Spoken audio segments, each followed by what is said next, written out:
Thank you madam. ఇప్పటి నుంచి party బాధ్యతలన్నా కూడా వారు స్వీకరిస్తారు. అదేవిధంగా ఈ యొక్క సమావేశాన్ని కూడా అధ్యక్ష స్థానంలో కూర్చుని వారిని మరి నడిపించవలసిందిగా మనందరి తరఫున కోరుతున్నాను. Thank you very much. అదేవిధంగా ఏఐసిసి అధ్యక్షులు మన గిడుగు రుద్రరాజు గారిని ఏఐసిసి ప్రత్యేక ఆహ్వానితులుగా రెండు ఒకే ఆర్డర్ లో రావడం నాకు తెలిసి ఫస్ట్ టైము. రుద్రరాజు గారిని కూడా అభినందిస్తూ వారికి ఈ ఆర్డర్ కాపీని ఇవ్వడం జరుగుతుంది.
దయచేసి సన్మానాలన్న తర్వాత ఇంకా అధ్యక్ష ఉపన్యాసం ఇవ్వాలి. మిత్రులతో సహకరించాలి. తర్వాత పెద్దలతో మాట్లాడతారు. వారి యొక్క ఆశీస్సులు ఇస్తారు. దయచేసి ఎవరైనా ఇంటి సభా మర్యాద కాదు, దయచేసి సహకరించండి please please.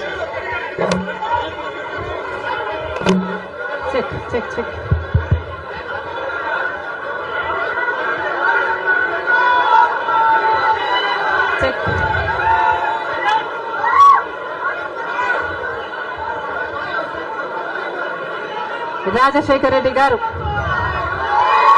Doctor YS Rajasekhara Reddy గారు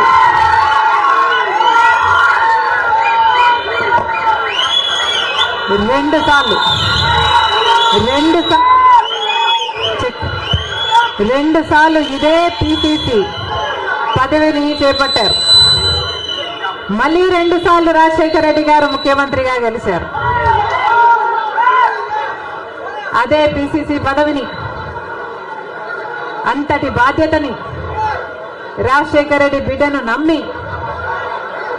వైఎస్ షర్మిలకు కాంగ్రెస్ పార్టీ, సోనియా గాంధీ గారు, రాహుల్ గాంధీ గారు, ఖార్గే గారు, కాంగ్రెస్ పార్టీ పెద్దలందరూ నన్ను నమ్మి ఈ బాధ్యతనివ్వడం రాజశేఖర రెడ్డి బిడ్డకు గర్వకారణం.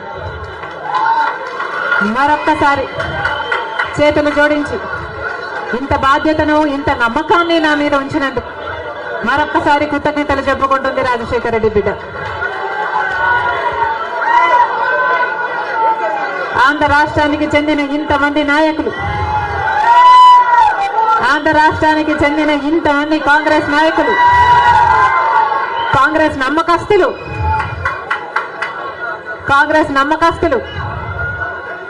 కాంగ్రెస్ పార్టీ ఖాడర్ నా మీద ఎంతో నమ్మకం పెట్టుకున్నారు. నేను రావాలని కాంగ్రెస్ పార్టీ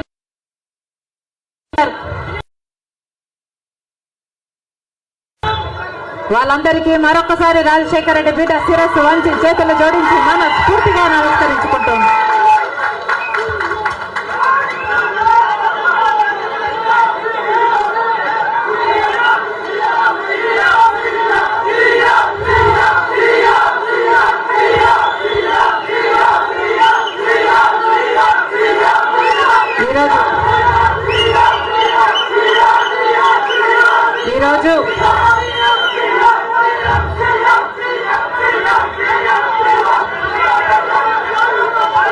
ఈరోజు ఒక్కసారి మీకు తెలియని విషయం కాదు, మీడియాకు తెలియని విషయం కాదు, ప్రజలకు తెలియని విషయం కాదు. కానీ గత 5 సంవత్సరాలుగా ఆంధ్ర రాష్ట్రంలో యువజన శ్రామిక రైతు కాంగ్రెస్ పార్టీ అధికారంలో ఉంది. అంతకుముందు 5 సంవత్సరాలు తెలుగుదేశం పార్టీ అధికారంలో ఉంది. ఈ 10 సంవత్సరాలుగా రాష్ట్రంలో అభివృద్ధి జరిగిందా అంటే ఏమిటి సమాధానం? మన రాష్ట్రం ఏర్పడే నాటికి మన రాష్ట్రానికి ఉన్న అప్పులు 1,00,000 కోట్లు. చంద్రబాబు గారు ముఖ్యమంత్రి అయిన 5 సంవత్సరాలకి ఆయన చేసిన అప్పులు 1,00,000 కోట్లు. ఆ తర్వాత వైసీపీ ముఖ్యమంత్రి జగన్ రెడ్డి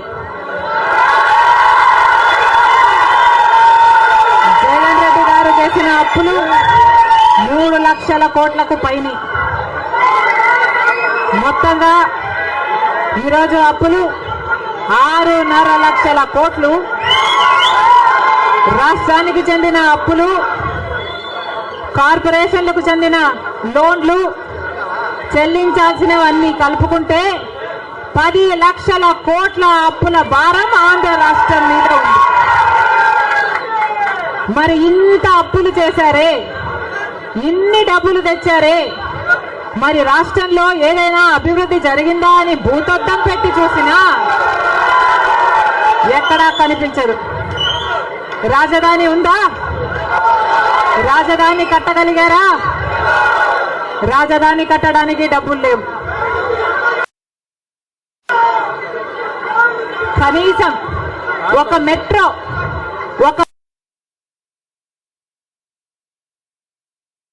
మెట్రో అయినా ఉందా? ఆంధ్ర రాష్ట్రంలో ఒక్క మెట్రో అయినా ఉందా? విజయవాడలో కనీసం ఒక్క మెట్రో అయినా ఉందా? ఎక్కడా లేదు, కనిపించదు. 10 సంవత్సరాలలో కనీసం 10 కొత్త పెద్ద పరిశ్రమలైనా వచ్చినాయా? రాలేదు. పరిశ్రమలు వస్తే మన బిడ్డలకు ఉద్యోగాలు వచ్చేవి. వచ్చినాయా మన బిడ్డలకు ఉద్యోగాలు? రాలేదు. కనీసం రోడ్లు వేసుకోవడానికి కూడా డబ్బులు లేవు ఆంధ్ర రాష్ట్రంలో. కనీసం ప్రభుత్వ ఉద్యోగస్తులకు జీతాలైనా సమయానికి ఇస్తున్నారా? దానికైనా డబ్బులున్నాయా? దానికి కూడా డబ్బులు లేవు. దేనికి డబ్బులు లేవు. అభివృద్ధి జరగలేదు. కానీ దళితుల మీద జరిగే దాడులు మాత్రం 100కు 100% పెరిగాయి. ఎక్కడ చూసినా ఇసుక మాఫియా, ఎక్కడ చూసినా లిక్కర్ మాఫియా, ఎక్కడ చూసినా మైనింగ్ మాఫియా, ఎక్కడ చూసినా దోచుకోవడం, దాచుకోవడం. ఇంతకంటే ఏం జరిగింది? 10 సంవత్సరాలు అయింది మన రాష్ట్రం ఏర్పడి. స్పెషల్ స్టేటస్ గురించి, స్పెషల్ స్టేటస్ వస్తే మన రాష్ట్రానికి స్పెషల్ స్టేటస్ వస్తే, ఆంధ్ర రాష్ట్రానికి స్పెషల్ స్టేటస్ వస్తే ట్యాక్స్ డిడక్షన్స్ వస్తాయి, రాయితీలు, ఇన్సెంటివ్స్ వస్తాయి, పరిశ్రమలు వస్తాయి. పరిశ్రమలు వస్తే మన బిడ్డలకు ఉద్యోగాలు వస్తాయి. కానీ 10 సంవత్సరాలైనా స్పెషల్ స్టేటస్ మాత్రం ఆంధ్ర రాష్ట్రానికి రాలేదు. రాలేదు అనడం కంటే పాలకులు తేలేకపోయారు అంటాము కరెక్ట్. ఉత్తరాఖండ్ లో స్పెషల్ స్టేటస్ వస్తే 2,000 కోట్ల పరిశ్రమల స్థాపన జరిగింది. దాంతో ఉద్యోగ అవకాశాలు 500% పెరిగాయి. హిమాచల్ ప్రదేశ్ లో స్పెషల్ స్టేటస్ వాళ్ళకి ఇస్తే 10,000 పరిశ్రమల స్థాపన జరిగాయి. మరి మనకుందా స్పెషల్ స్టేటస్? ఎందుకు లేదు స్పెషల్ స్టేటస్? ఎందుకంటే పాలకులు స్పెషల్ స్టేటస్ తేవడంలో విఫలమయ్యారు, వాళ్లకు చేత కాలేదు. కాబట్టి కాంగ్రెస్ పార్టీ ఆ రోజు స్పెషల్ స్టేటస్ 5 సంవత్సరాల కోసం ఇవ్వాలి అంటే బీజేపీ పార్టీ ఏమంది? 10 సంవత్సరాలు ఇవ్వాలి అని ఎలక్షన్లలో ఊదరగొట్టారు. 10 సంవత్సరాలు ఇస్తాము మేము అధికారంలోకి వస్తే అని. ఇక చంద్రబాబు గారు అయితే 15 సంవత్సరాలు మాకు స్పెషల్ స్టేటస్ కావాలి అని కొట్లాడాడు. ఇదే చెప్పాడు, 15 సంవత్సరాలు స్పెషల్ స్టేటస్ కావాలి, అందుకే నేను బీజేపీ పార్టీతో పొత్తు పెట్టుకుంటున్నా అని బీజేపీ పార్టీతో పొత్తు పెట్టుకున్నాడు.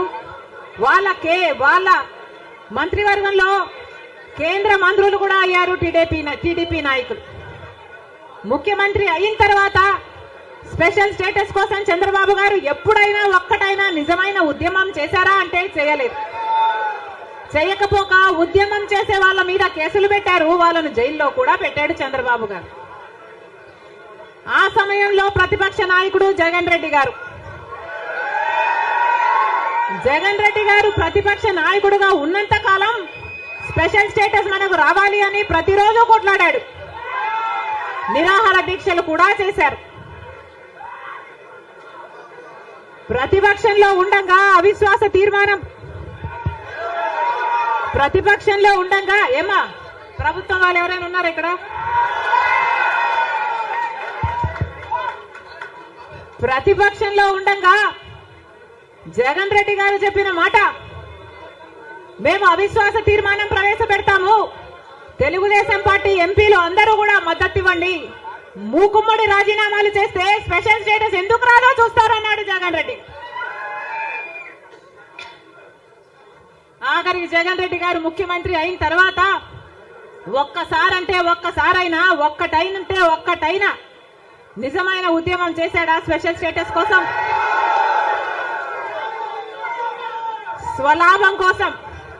స్వలాభం కోసం రాష్ట్ర ప్రయోజనాలను తాకట్టు పెట్టింది వైసీపీ.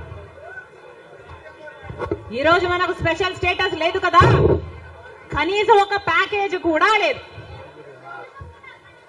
ఉన్న ప్రభుత్వమైనా ప్రతిపక్షమైనా ఒక్కటంటే ఒక్క నిజమైన ఉద్యమం చేసింది లేదు. ఈ రోజు మనకు స్పెషల్ స్టేటస్ లేదు అంటే ఆ పాపం ముమ్మాటికి చంద్రబాబు గారిది, ముమ్మాటికి జగన్ రెడ్డి గారిది. స్వలాభం కోసం ఇద్దరు ప్రజల ప్రయోజనాలను తాకట్టు పెట్టారు. టీడీపీ అంతే, వైసీపీ అంతే, దొందే. అమరావతి రాజధాని అమరావతి అన్నాడు చంద్రబాబు గారు, సింగపూర్ను చేస్తానన్నాడు.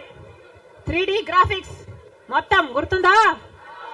3D గ్రాఫిక్స్ చూపించాడు చంద్రబాబు గారు. పోనీ అమరావతి రాజధాని అయిందా అంటే అది కాలేదు. జగన్ రెడ్డి గారు వచ్చారు, 1 కాదు 3 రాజధానిలు అన్నారు. పోనీ 3 రాజధానిలు అయ్యాయా అంటే ఒక్కటి కూడా లేదు. ఈరోజు మనకు రాజధాని ఏది అంటే ఏదో మనకే అర్థం కాని పరిస్థితి. ఒకటైనా ఉందా అంటే ఏదీ లేదు, ఒకటి కూడా లేదు. మరి ఏమి సాధించుకున్నట్టు? పోలవరం ప్రాజెక్ట్ ఎప్పుడో 1941లో పోలవరం ప్రాజెక్టు కట్టాలనుకుంటే సాధ్యపడలేదు. ఆఖరికి రాజశేఖర్ రెడ్డి గారు ముఖ్యమంత్రి అయిన 2004లో రాజశేఖర్ రెడ్డి గారు జలయజ్ఞంలో భాగంగా పోలవరం ప్రాజెక్టును స్థాపించడం జరిగింది. రాజశేఖర్ రెడ్డి గారు ముఖ్యమంత్రిగా ఉండగా పోలవరం ప్రాజెక్టు చెందిన కుడి ఎడమ కాలువల పనులు కూడా చాలా శాతం చేశారు రాజశేఖర్ రెడ్డి గారు. మన దురదృష్టం రాజశేఖర్ రెడ్డి గారు వెళ్ళిపోయారు. ఆయన చనిపోయాక మళ్ళా పోలవరం ఒక్క అడుగు కూడా ముందుకు పడలేదు. చంద్రబాబు గారు పోలవరాన్ని తాకట్టు పెట్టారు బీజేపీ దోస్తీ కోసము. ఇటు జగన్ రెడ్డి గారు బీజేపీతో దోస్తీ కోసం పోలవరాన్ని తాకట్టు పెట్టారు. అంతేకాదు బీజేపీ అధికారంలో 10 సంవత్సరానికి 2 కోట్ల ఉద్యోగాలు ఇస్తామంది బీజేపీ పార్టీ. 10 సంవత్సరాలలో ఎన్ని కోట్లు వచ్చుండాలి? 20 కోట్ల ఉద్యోగాలు వచ్చుండాలి మన దేశంలో. ఆంధ్ర రాష్ట్రానికి కనీసం 1 కోటి ఉద్యోగాలైనా ఇచ్చిందా బీజేపీ పార్టీ? పోనీ 10 లక్షల ఉద్యోగాలైనా ఇచ్చిందా బీజేపీ పార్టీ? కనీసం 1 లక్ష ఉద్యోగాలైనా వచ్చినాయా? లేదు. ఆంధ్ర రాష్ట్రంలో 1 లక్ష అంటే 1 లక్ష ఉద్యోగాలు కూడా ఇవ్వలేదు బీజేపీ పార్టీ. ఉన్నవి కూడా ఊడాయి. బీజేపీ పార్టీ ఆ రోజు చెప్పిన మాట, రైతులకి ఆదాయము డబుల్ చేస్తామన్నారు. రైతుల ఆదాయం డబుల్ చేయడం ఏమో గాని రైతులకున్న ఖర్చులు 10 ఇంతలు పెరిగాయి. ఈరోజు అప్పు లేని రైతు ఉన్నాడా? అప్పు లేని రైతు ఎవరైనా ఉన్నారా అని ఎవరిని అడిగినా లేదమ్మా అప్పుల పాలైపోయాం. రైతన్నవాడు ఆత్మహత్యలు చేసుకున్నా గాని ఎవ్వడు పట్టించుకునేవాడు లేడు. మరి ఎందుకున్నట్టు బీజేపీ పార్టీ అధికారంలో ఏం చెప్పారు? స్విస్ బ్యాంకులలో విదేశాలలో ఉన్న బ్లాక్ మనీ మొత్తము తీసుకొస్తాము, అన్ని పేదల చేతుల్లో పెడతాము అని చెప్పింది బీజేపీ పార్టీ. పెట్టారా? పేదల చేతుల్లో ఒక్క రూపాయినా పెట్టిందా బీజేపీ పార్టీ? మరి ఎందుకు నమ్మాలి బీజేపీ పార్టీని? టీడీపీ పార్టీకైనా జగన్మోహన్ రెడ్డికైనా ఎందుకు చెయ్యాలి బీజేపీ పార్టీతో దోస్తి? ఎందుకు వాళ్ళ ఎమ్మెల్యేలు, ఎంపీలు, రాజ్యసభ ఎంపీలతో సహా బీజేపీ పార్టీ తొత్తుల్లాగా ఎందుకు మారారు? టీడీపీ పార్టీ అయినా వైసీపీ పార్టీ అయినా ఇద్దరు కలుపుకుంటే వాళ్లకు చెందిన ఎంపీలు, లోక్సభ ఎంపీలు 25 మంది, ఆంధ్ర రాష్ట్రానికి చెందిన ఎంపీలు 25 మంది, 22 మంది వైసీపీ అయితే 3 తెలుగుదేశం పార్టీ. కానీ మొత్తం 25 మంది ఎంపీలు బీజేపీ పార్టీ చేతుల్లో ఉన్నారు. బీజేపీ పార్టీ ఏం చెప్తే ఈ ఎంపీలు మొత్తం అందరూ గంగిరెద్దులాగా తలూపుతారు. రాజ్యసభకు చెందిన 6 ఎంపీలతో సహా మొత్తం 31 ఎంపీలు ప్రజలు బీజేపీ పార్టీకి ఓటు వేయకపోయినా, తెలుగుదేశం పార్టీకి ఓటు వేసినా, వైసీపీకి ఓటు వేసినా ఉన్నది మాత్రం బీజేపీ పార్టీలో. మరి ప్రజలు వైసీపీకి గాని తెలుగుదేశం పార్టీకి గాని ఎందుకు ఓటు వేయాలి? బీజేపీ పార్టీకే ఓటు వేయొచ్చు కదా.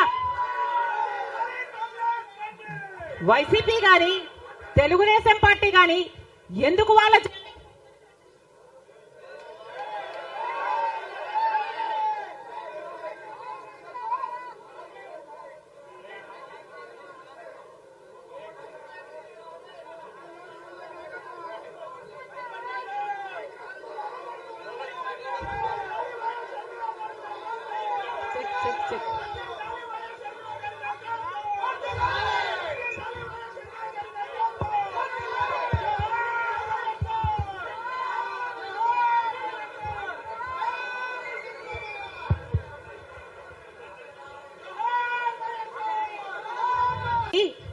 బీజేపీ పార్టీకి అమ్ముడు పోవడానికి వైసీపీ పార్టీ నుంచి ఎందుకు పోటీ నిలబెట్టారు? బీజేపీ పార్టీకి అమ్ముడు పోవడానికి తెలుగుదేశం పార్టీ నుంచి ఎందుకు పోటీకి పెట్టాలి? మొత్తం అందరూ బీజేపీ జెండాలే పెట్టుకోవచ్చు కదా. కనీసం ప్రజలకు క్లారిటీ ఉంటది కదా, బీజేపీ పార్టీకి ఓటేస్తున్నాము, బీజేపీ పార్టీని గెలిపిస్తున్నాము అని. ప్రజల దగ్గరేమో ఒక మాట చెప్తారు, ప్రజలనేమో మభ్య పెడతారు, ప్రజల దగ్గరేమో బీజేపీ కాదు అన్నట్టు నటిస్తారు. కానీ లోపల మాత్రం మొత్తం టీడీపీ అయినా బీజేపీ అయినా వైసీపీ అయినా బీజేపీ పార్టీ తొత్తులే. టీడీపీ అయినా వైసీపీ అయినా బీజేపీ పార్టీతో పొత్తులే. అది ప్రత్యక్షంగా గాని పరోక్షంగా గాని టీడీపీకి వైసీపీకి పొత్తు ఉంది అన్నది నిజం. లేకపోతే 5 సంవత్సరాలలో కనీసం ఒక్కసారైనా బీజేపీ పార్టీని వ్యతిరేకించాయా టీడీపీ పార్టీ అయినా వైసీపీ పార్టీ అయినా? ఒక్క అంశంలో అంటే ఒక్క అంశంలో కూడా నిలదీయలేరు. ఎక్కడ ఏ అవసరం ఉన్నా టీడీపీ పార్టీ అయినా బీజేపీకి సపోర్ట్ చేస్తుంది, వైసీపీ పార్టీ అయినా బీజేపీకే సపోర్ట్ చేస్తుంది. మన రాష్ట్రానికి ఏం చేసింది బీజేపీ పార్టీ అని మీరు సపోర్ట్ చేస్తున్నారో టీడీపీ వైసీపీ సమాధానం చెప్పాలి. మనకు స్పెషల్ స్టేటస్ ఇచ్చుంటే మీరు సపోర్ట్ చేయండి, ప్రజలు కూడా సపోర్ట్ చేస్తారు. మనకు పోలవరం జాతీయ ప్రాజెక్టు చేసి 90% నిధులు ఇస్తామన్న మాట నిలబెట్టుకుని ఉంటే మీరు బీజేపీ పార్టీకి సపోర్ట్ చేయండి, ప్రజలు కూడా హర్షిస్తారు. ఒకవేళ మనకు రాజధాని కట్టడానికి నిధులు ఇచ్చుంటే టీడీపీ పార్టీ అయినా వైసీపీ పార్టీ అయినా బీజేపీ పార్టీకి మీరు మద్దతు ఇవ్వండి, ప్రజలు కూడా హర్షిస్తారు. 2 కోట్ల ఉద్యోగాలలో మన బిడ్డలకు ఉద్యోగాలు ఇవ్వలేదు, మన రైతుల్ని పట్టించుకోలేదు, మనకు స్పెషల్ స్టేటస్ లేదు, మనకు ఏ మాత్రం పట్టించుకోని పార్టీకి వైసీపీ అయినా టీడీపీ పార్టీ అయినా ఎందుకు మద్దతు ఇస్తున్నారో ప్రజలకు సమాధానం చెప్పాలి. ఆఖరికి మణిపూర్ లో ఎంత మంది క్రైస్తవులను 2,000 చర్చిలను ధ్వంసం చేసిన 60,000 క్రైస్తవులని నిర్వాసితులను చేసిన కనీసం అప్పుడు కూడా జగన్ రెడ్డి గారు క్రైస్తవుడు అయ్యుండి కూడా ఒక్కసారి కూడా మణిపూర్ ఘటన మీదే మాట్లాడలేదు. మరి క్రైస్తవుల కడుపు మండిపోదా? క్రైస్తవులకు మనసు లేదా? క్రైస్తవులు మనుషులు కారా? మనుషులు చచ్చిపోతున్నా మీరు పట్టించుకోకుండా బీజేపీకి మద్దతు ఇస్తున్నారంటే మీరు మనుషులు అవునా కాదా? టీడీపీ పార్టీ, జగన్ రెడ్డి గారు, చంద్రబాబు గారు సమాధానం చెప్పాలి, ప్రజలకు సమాధానం చెప్పాలి. మళ్ళీ చెప్తున్నాం, ఆంధ్ర రాష్ట్రంలో ప్రజలందరినీ హెచ్చరిస్తున్నాం. బీజేపీ పార్టీకి, టీడీపీ పార్టీకి, వైసీపీ పార్టీకి పొత్తులు ఉన్నాయి. అవి మన కంటికి కనిపించినా కనిపించకపోయినా పొత్తులు ఉన్నాయి. గత 5 సంవత్సరాలుగా చూసాం. టీడీపీ ఎంపీలైనా, వైసీపీ ఎంపీలైనా బీజేపీకే మద్దతు ఇచ్చాయి. ప్రతి అంశంలో వాళ్ళ పక్కన నిలబడ్డారు. ఆఖరికి మణిపూర్ అంశంతో సహా బీజేపీ పార్టీకి తెలుగుదేశం పార్టీ, వైసీపీ పార్టీ మద్దతు ఇచ్చిన మాట వాస్తవం. మళ్ళీ ఆంధ్ర రాష్ట్ర ప్రజలు వైసీపీకి ఓటేసినా అది బీజేపీకే పడుతుంది. మళ్ళీ ఆంధ్ర రాష్ట్రంలో టీడీపీకి ఓటేసినా అది మళ్ళీ బీజేపీకే పడుతుంది. వీళ్ళిద్దరూ కలిసి బీజేపీని బలపరుస్తున్నారు తప్ప ఆంధ్ర రాష్ట్ర ప్రజల మేలు కోసం ఆలోచన చేయడం లేదు. ఆంధ్ర రాష్ట్ర ప్రజల ప్రయోజనాల కోసం ఆలోచన చేయడం లేదు. స్వలాభం కోసం ఆంధ్ర రాష్ట్ర ప్రజలను తాకట్టు పెట్టారు అన్నది వాస్తవం.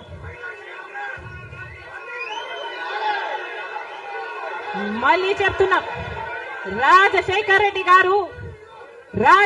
రెడ్డి గారు బీజేపీ పార్టీకి వ్యతిరేకి. రాజశేఖర్ రెడ్డి గారు తత్వ పార్టీ కాబట్టి ఒక మతాన్ని రెచ్చగొడతారు, ఇంకో మతాన్ని అవమానిస్తారు. ఇదే బీజేపీ పార్టీకి తెలిసిన రాజకీయం. మతం పేరుతో చిచ్చు పెట్టాలి, ఆ మంటలో వీళ్ళు చలి కాచుకోవాలి. ఇదే బీజేపీకి తెలిసిన మంత్రం. అందుకే రాజశేఖర్ రెడ్డి గారు బీజేపీని ఎప్పుడు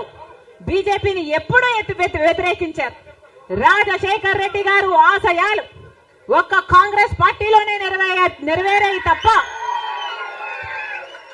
ఇక ఏ ఇతర పార్టీలోనూ కాదు. రాజశేఖర్ రెడ్డి గారి మూలాలు కాంగ్రెస్ పార్టీయే, రాజశేఖర్ రెడ్డి గారి ఊపిరి కూడా కాంగ్రెస్ పార్టీయే. మళ్ళీ చెప్తున్నాం, రాజశేఖర్ రెడ్డి గారిని ప్రేమించే నాయకులైనా, రాజశేఖర్ రెడ్డి గారిని ప్రేమించే ప్రజలైనా రాజశేఖర్ రెడ్డి గారి ఆశయాల కోసం నిలబడదాం. బీజేపీ పార్టీ కోసం కాదు, బీజేపీ పార్టీకి తొత్తుల్లాగా పనిచేసే పార్టీల కోసం కాదు. మళ్ళీ చెప్తున్నాం, రాజశేఖర్ రెడ్డి గారిని అభిమానించే నాయకులైనా, ప్రజలైనా రండి, రాజశేఖర్ రెడ్డి బిడ్డతో చేతులు కలపండి. ఆంధ్ర రాష్ట్రంలో మళ్ళీ రాజశేఖర్ రెడ్డి గారి ఆశయాలను సిద్ధింపచేద్దాం. నేను రెడీ. మీరు రెడీయా?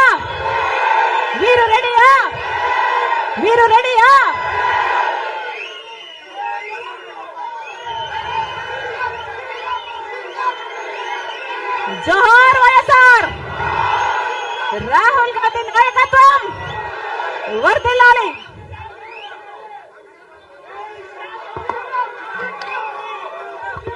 Thank you. ఇంకా 2 నిమిషాలు. Thank you very much madam. Andhra Pradesh Congress committee తరఫున మీకు ధన్యవాదాలు తెలియజేసుకుంటూ, ఈ రోజు ప్రప్రథమంగా మన ఆళ్ల రామకృష్ణారెడ్డి గారు నీతి నిజాయితీకి మారు పేరు, రాజన్న అసలైన రాజకీయ వారసుడు ఆళ్ల రామకృష్ణారెడ్డి గారు మన ప్రదేశ్ కాంగ్రెస్ కమిటీ అధ్యక్షురాలు శ్రీమతి షర్మిలారెడ్డి గారి నాయకత్వంలో ఈ రోజు కాంగ్రెస్ పార్టీలో జాయిన్ అవుతున్నారు. వారిని సాదరంగా కండువా కప్పి పార్టీలోకి స్వాగతించవలసిందిగా కోరుతున్నాను.